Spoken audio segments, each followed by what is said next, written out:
Welcome to... Whoa. Not this time. Not this time. Okay. Welcome to UberCube. I'm your host, Myagic, and I'm joined by my lovely guests, Stu and Anthony. Hi. Thanks for having us on the show. Thanks for having us. This is my show This is now. awesome. Sorry. We've been hijacked. We have been. We're very happy to be. We got Myagic. Welcome to the show again. Our favorite guest. Sorry, other guest. Thank you. We've got a lot to talk about this particular evening, and we're going to have fun as we do here at Always UberCube.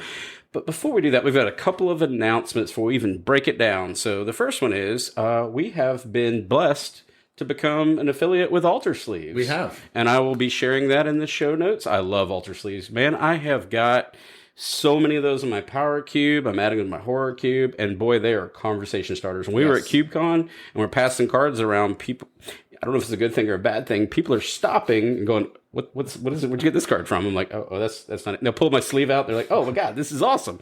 They're checking your sleeves out. They don't care about your cards. Alter Sleeves is just will totally bling out your cube. Yep. And I'm going to tell you. Or your EDH deck. Hyper affordably. Or your 60 card deck. Oh my goodness. Our good friend David's got a Knights deck, Commander. It is absolutely gorgeous. Yes, at first, when I saw it, I'm like, these aren't real Magic cards. And I'm like, oh my God, these are inner sleeves. What? And he got me hooked on it, and here we are. And we are so proud to be a part of an affiliate of Alter Sleeves. Yes, go check it out. We have an affiliate link. It is www.altersleeves.com/UberCube. And just as Anthony said, super happy to be involved with them. Awesome. And another thing we do, and I know we're putting all the announcements in front. We got to get the business in the front kind of thing, right? California Cube Championship hosted on June 10th and June 11th in Santa Rosa, California. Told them we would do a shout out. A great group of peeps that we know. We met them at CubeCon. We'll be hosting that. I will be sharing in the show notes all the links on it if anybody's interested in doing that. And this is a prerequisite just for people to get together before we go to CubeCon 2023, where we're hoping. Myagic, are you going to be there? I'm certainly gonna try. And are you going to bring the fake I cube? To be moving at the Please tell me you're going to bring that and sweet fake cube. I want to be there. Yes. All right. So, what are we talking about today? We haven't done the thing that we always do it here at UberCube as we've rambled on for a moment here. Right, Anthony, what you got for us? Oh, we're going to enjoy it's going to be a Southern Tier Brewing Company 8 days a week, and it is indefinitely drinkable. How about you, Stu? Well, I actually would like to ask, what do you have for us today? Because you're not a beer drinker like us two reprobates. What kind of tipple you got for us today? So I was going to make him like a mule, but then I decided to make a kind of coffee white Russian. I don't know what else to go with. That sounds pretty damn good. One of those, not going to lie to you. How about yourself, Stu? I got a Guinness. Guinness. Oh, that's surprising. Where'd you get Guinness from, Stu? From the grocery store. Nice. All right, it's crack one. I grew it out in my backyard. I just pull it right out of the flower patch. All right, so we have we're gonna have a 2-part series here is what we're gonna do this evening, and we were presented with a question from a listener. It was our good friend Alex Newsbaum who suggested this episode, this title, this question. But before we follow into that, I'm gonna lead it off with a quote with one of my favorites. Imitation is the sincerest form of flattery that mediocrity can pay to greatness. That is done by the great Oscar Wilde. And now that really will make this question make sense. Question from Alex. How do you use another curator's list and make it your own? That's a fantastic and a very deep question if you want to break it down. So much that May and I decided this is going to be a 2-part series. We're like, we cannot do this in a very short amount of time. So, May, since you are our guest... Me. I would love it if you kicked off this first tier of questions we have. We're gonna flow with it here and see where it goes. Nah, I'm the host. Clearly. You are, in fact, the host. That's right. Did announce as the host. That's right. All right. So the question from Alex was, how do you use another curator's list and make it your own? Which really ties into that quote from Oscar Wilde. And in order to answer that, we're going to really lean on May and her expertise, having very interesting, unique. Multiple cubes that I'm dying to play at CubeCon, which we're definitely going to see her at. Air quotes. But anywho, without further ado, I'm going to turn this over to our host for this evening, Myagic. Me, I'm the host. Surprise. I think when it comes to addressing this question, the first thing that we have to think of is: are you trying to take a direct clone, or are you trying to take a more side upgrade approach?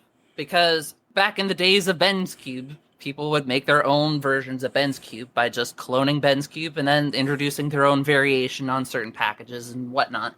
And I think that a lot of that is very similar between then cubing and now cubing. The only difference is that as all of us as curators have evolved and expanded, is that we've now gotten a ton of more tools. We have a ton of resources now that just more curators should know about. And hopefully we can kind of expand that a bit. I would say that the first major tool that directly coincides with you cloning is the compare option in CubeCobra. I would even say before that it was Cube Tutor. That was going to be my interjection on that, right? So in the way back when, as you said, people were copying cubes, right? And then we had no real models other than we could watch Magic Online or Friends, kitchen table type Magic, right? Or et cetera, right? Yeah. CubeCobra is the successor of Cube Tutor and those two ideas. And there are other ones too, Cube Artisan, there's other media.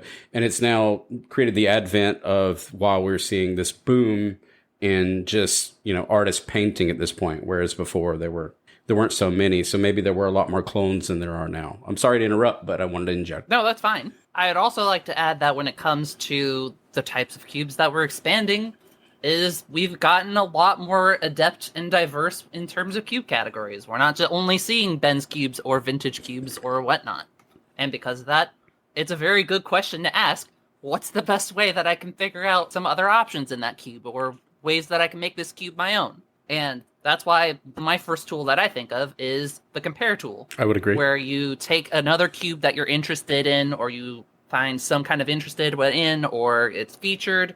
You go to your cube list, and then you just click onto list, click onto compare, and then just put in the ID of your cube or the other person's cube, and it'll give you a nice little compiled list of here's what's in their cube, here's what's in your cube, here's the cards that are different between them. And I will share in the show notes a visual example of how I'll do a step-by-step. I'll break one down. I'll do a comparison between, I don't know, I'll do the fake cube versus my horror cube just for the lulz, just to show how to do the ID number versus the ID number so that listeners can see how to do this technique. And it'll be a good way to see, because we can do a cross comparison and maybe you'll find out she has a changeling that I have. It's a really cool tool. I 100% agree.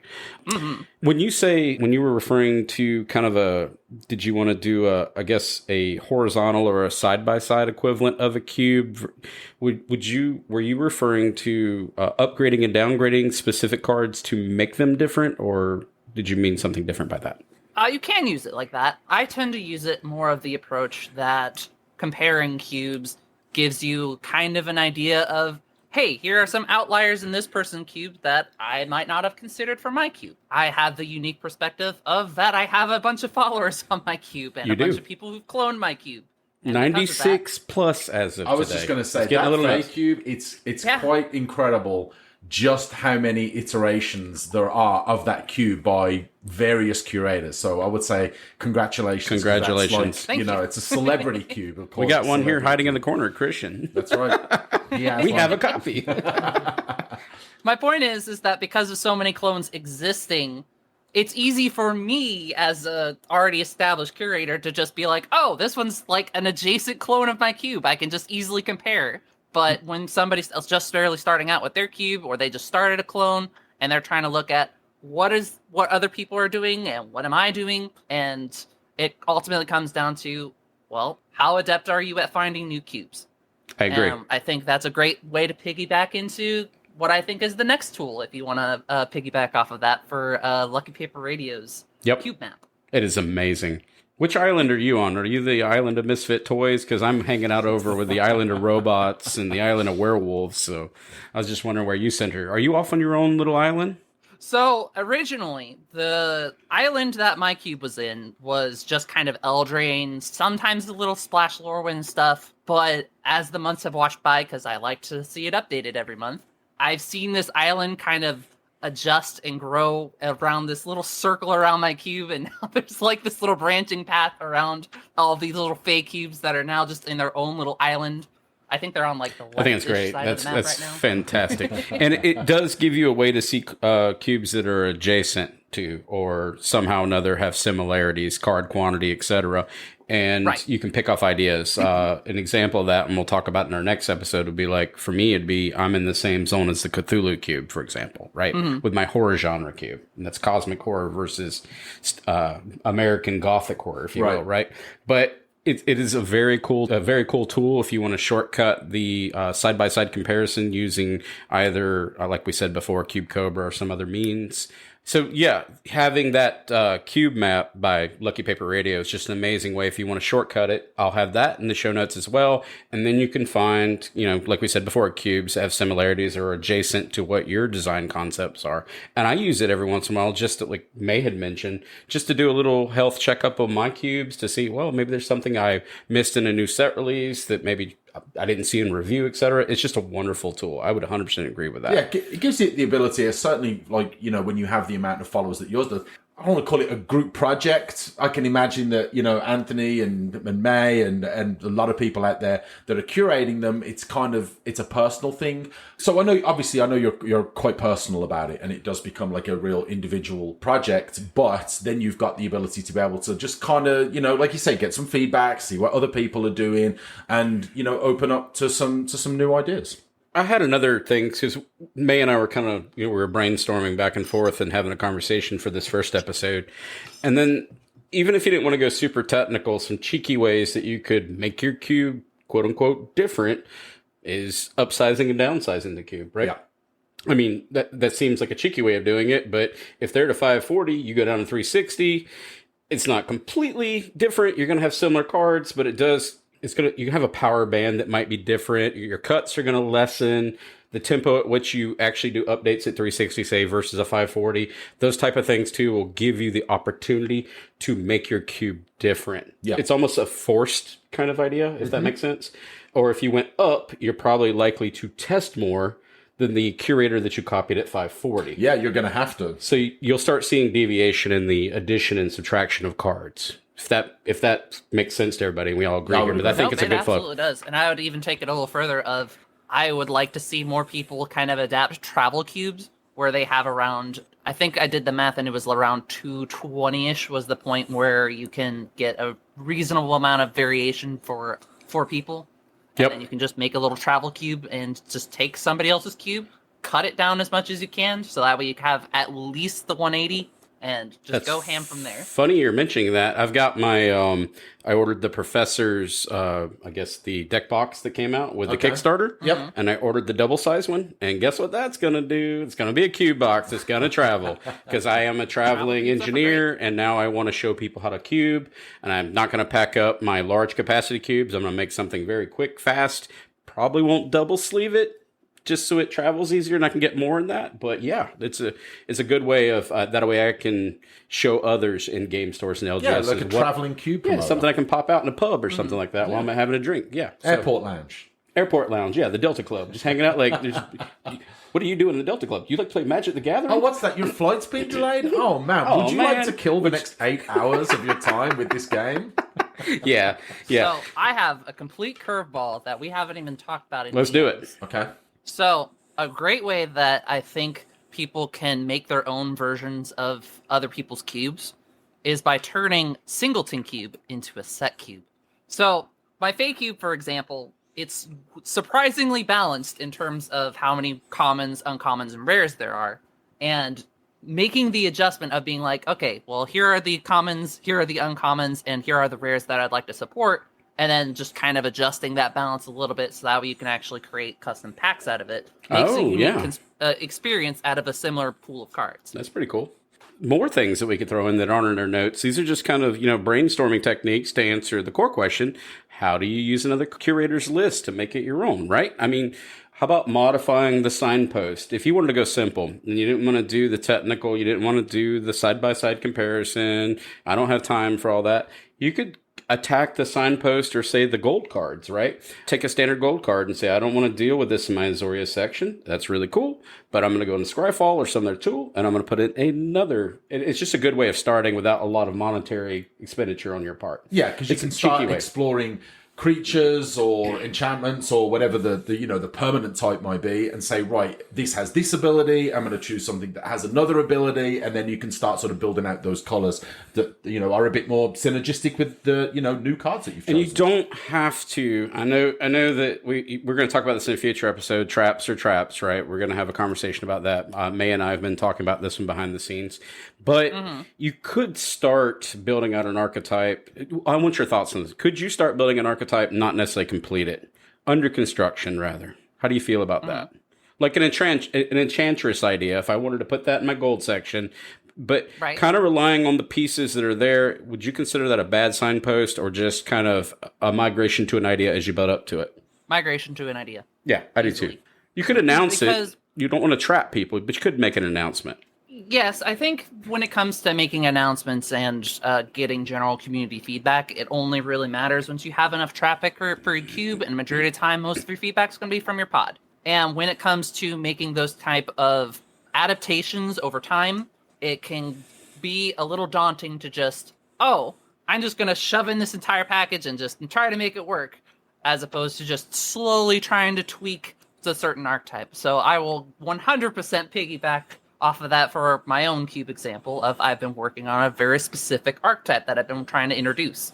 And I call it Land Dump Red. And in my Fey cube, its whole shtick started with just Countryside Crusher and maybe sometimes Mind Shrieker. Its whole gimmick was, it's not an entire deck, it's just a card that happens to be just a fine aggro top end, gives you gas, it does a lot of other cool things. But then I started adding in cards like Scale Guardian, which is just 5 red, flying haste 4/4, and it costs 1 less to cast for every land in your graveyard. Suddenly, you just have that overlap. And over time, I've been like, okay, well, here's a Shard Volley. Here's Goblin Raise Runners. Here's all these other things that gets lands into your graveyard. And that wasn't a process that I did all at once, but rather I slowly adapted it. And now it's kind of gotten to a playable archetype. And I think that is a totally fine evolution of somebody's cube, of slowly working on something that you're wanting to support, rather than just kind of making a big sweeping change. Do you think that the pieces, if I were to do this and I were a new curator and I wanted to copy your, that I would want to pay care that I don't put pieces in that are, I'm just going to say it, that are dead cards. I would want to put in infrastructure cards that maybe don't complete it, but I wouldn't want to just put in straight up flat cards that only serve this archetype when it's incomplete. How do you feel about that idea as I'm modding your cube? I think that ultimately just comes down to curator experience, because a lot of inexperienced curators tend to add parasitic things when they try to change things, or add signposts to things that they haven't fully implemented yet, or cards that, and this is, in my opinion, one of the bigger sins of introducing cards that are just not very good standalone, so that way when people are drafting, then they don't want it unless they're building that specific deck. I had someone... And I put Mill in my cube. I understand archetypes that are bad standalone. And it killed me, by the way, at CubeCon, and I was just thinking, damn it, May, damn it. Somebody just totally wiped the floor with me with Mill. Or he got me down to 1 clock, I got him down to 1 life. Stu was watching this. It was an uncomfortable... I don't think it was a nail biter. I built that deck. It was uncomfortable. I drafted that deck, if you remember. Yeah. You played against Mill it was twice. strong. Yeah, it is. You've only got 40 cards. I saw something recently. I had a person that just cloned my artifact cube. And I just wasn't going to say anything. Everybody's got to learn how to curate. Every card that I recently cut because I discovered it's not healthy for the environment, I saw this person re-inject immediately into this environment. One of them being Trigon Predator. I mean, it was an instant ad. I knew as soon as you said that. And I just didn't say anything. I'm like, well, good luck, have fun. It's going to happen. You'll figure it out soon enough. You should contact that person. Let us know how that works out for you. Hey, have you considered putting Collector Oath back in your vacuum clone? There are certainly some cards that have come up after I've removed them, like Kargan Intimidator. Yes. Big one. Where it's this stupid 2-cost 3/1 human warrior. You can pay 1 and you can choose one that has been chosen, and target warrior can't. Target creature is now a coward in addition to its other types. And it just I love this card so much. all cowards can't block warriors. You know, it's David Grohl, right? It's Dave Grohl. Dave Grohl. It's Dave Grohl. It's literally Foo Fighters. Yeah. It's Foo Fighters card. Point It's in my is metal that, deck. That was a card that I had Metal cube. removed because, it's a bad experience. And then somebody else immediately messaged me after like a month-ish or so after it was already out, and they're like, "Hey, have you considered this Have you card?" considered this card? Well, funny story. Let me tell you a story. Just tell them to buckle up. Dave have fun. Grohl. Dave Grohl's amazing. He's an amazing drummer. Do not put him in your cube. There you go.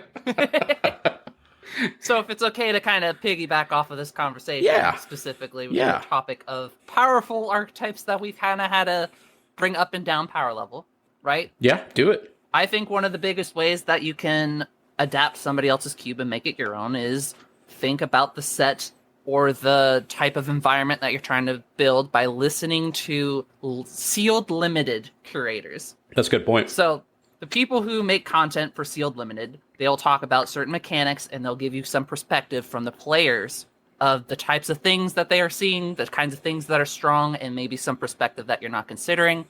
And the reason that I'm mentioning this is because for my fake cube, the reason why Mill is so strong is because I very specifically targeted the Mill package from Eldraine. Because a lot of Sealed Limited players talked about how Mill was one of the coolest parts of Eldraine. The fact that Mill was draftable and cool, and I really wanted that in my environment. Yeah, and I like funky archetype. I don't want to say that Mill's funky, It's funky in that but one. maybe that's not a terrible phrase to use for it. But something that's you're not going to see every day. Right, it's just not. It's not super common. It's extremely well known, but are you going to see it in a lot of cubes? Like you're certainly not going to see it in vintage cube. It's not like a vintage cube archetype, so you are going to have to go to a more thematic cube to see something like that. But I'm never sad to see it. I will say, and anything like that, I'm never sad to see it. So another thing that we had discussed, aside from those ideas, in order to differentiate your cube, and it's a simple one, is to time vault it. Just stop tracking the curator. And that sounds simple, but is the curator is going to continue to evolve and make changes. If you want yours to be so different, well, I assure you, in about 6 months with the volume of set releases we get, it'll be different just naturally, right? I mean, the Fey Cube now has had multiple iterations, right? Whereas our good friend Christian copied it approximately 6 months ago. It's like the ghost of winter past at this point, right? Like, it would almost creep you out if you played your Fey Cube over here with us. You're like, oh man, these are super old. Got rid of this card forever ago. What's it still doing? Dave Grohl. Dave Grohl, whatever. But anywho, that's just another way you could do it. So to kind of tie that one off, some examples, and if you want to add more, feel free, is you have the cube map from Lucky Paper Radio, which we'll have in the show notes. You could do side-by-side comparisons, either in Cube Cobra or whatever tool you use, but in the case we love Cube Cobra, you can do side-by-side between one cube and yours to see what the card variations are, and then see if you find any great ideas there. You can change your gold section to give it some variance. That's kind of an intentional force. You can do side-by-side, up and down, upgrading, scaling. Maybe you want to go from this Fashino to that Fashino. I mean, that's intentional changing, and you can use tools like Scryfall to find another version of it or another artifact card that maybe is, I don't know, a Hadouken or Hadouken. A Vidalkin to a Vidalkin, just to give an idea. I know I'm getting really strange in my creature types, but if you wanted to have something that gave so much, deviation from point A to point B, that's a good way to do it. May, do you have anything to add to that idea that I bypassed? I can't think of anything really offhand outside of the things that we've already discussed of. I think listen to Sealed Limited content. Yeah, we did miss that one. Yeah, the Sealed Limited. And I think the 2/3/4, like you say, those gold cards, and how much, I will say as a player, when I open a pack, especially, and I fan everything out, or I just flip through and I see that 3-color legendary with a wall of text on it, I'm paying the most attention to that immediately, right? And unless I am intimately, have an intimate understanding of the cube, I, as a player, are going to look at that as some kind of signpost, right? This creature's got to be, what typically is creature, right, has got to be in there for a reason, right? And it's not just going to be because it's 3 colors and it's got a fancy name and it's legendary. It's got to have abilities that are relevant, for the archetypes and the flavor necessarily. So I feel like that is an easy way to create, like you say, those signposts to sort of demonstrate and show to your players what's out there. Now, I would say this sidestepping going upgrading, downgrading, cutting cube size, adding cube size, all these tricks and tactics, they probably work best in custom builds, thematic builds. Where this becomes challenging to break the mold is going to be when you've cloned a vintage cube environment. It has this expectation, unfortunately, that the community has tethered to it whenever you open up and here's my powered cube. All right, cool, I'm playing Storm. And then I have to break it to you. I'm sorry, there is no Storm, right? I think the absence of Storm is common enough in vintage cubes. Like plenty of people that I've spoke to have said that, if they have a vintage cube, some of them do have Storm support in there. But I think enough of them don't that, certainly for myself, I would say, is Storm supported? Yes. Okay, cool. No. Okay, cool. Like it's not going to be a big deal either way. But we've talked about power creep on some of our previous episodes and how much, that it's just gone astronomical through the last, few years, 2 or 3 years in particular. I feel like the list is so finely tuned now. Maybe if you go to some of the larger numbers, especially if you're up to 720, you've got a lot more room for creativity. But at 540 and definitely at 360, I feel like you have to really be creative to sort of keep with that, like you see, that expectation of what a vintage cube is about. Yeah, so how I've sidestepped that, and we'll continue over into our next episode, but in order to make mine different, a couple of things I've done to give me an identity in that environment is I added a Lands Matters package. And I am getting a little loosey-goosey with my card choice at this point. And I am 540, so I'm able to be a little bit more experimental. But it's allowing me to add, I'll have to look it up, but the new return a card from your graveyard that's the artifact from New Phyrexian is one. I can't think of it offhand right now. We'll put it in the notes. It's a 4 mana value. I'll add it in. But anyways, it's probably not premium, but I'm kind of getting to the point where that cube that I no longer want to be optimal premium, I'm really starting to try to reference gameplay experience more than optimization, even in a powered vintage environment. But I still keep the lanes, right? The proverbial bumper lanes at the bowling alley still exist, but I'm allowed a little bit of experimentation in there and wiggle room. I would say 540 allows me to not be, I can have a few black sheep running around the crowd, right? And I can test them out. If I get to 360, it gets rough. I'm going to call you out a little bit because I think if you really cared about the experience, then we would have seen Bushido or Horsemanship by now. Why is there no Bushido or Horsemanship cards in your cube, Anthony? I think everything you just said is total Bushido right now. I'm not going to lie to you. But I love Horsemanship. And I think you'll find enough people out there that There's want to see a lot of horsemanship getting it. shoveled right now, too. All right. I'll settle for Horsemanship and no Bushido. Horsemanship, but with wings? Shadow. Everything is horsemanship. Well, so this is... is... Right attitude.